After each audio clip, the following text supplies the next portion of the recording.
Tağ taşlarının chiroyi Lalagun ohu bilan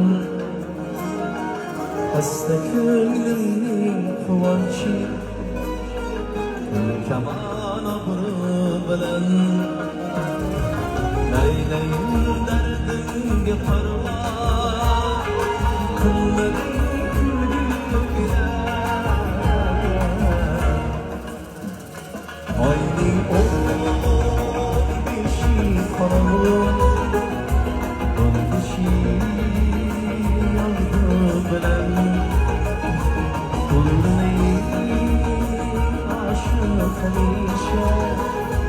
bittazar orzu bilan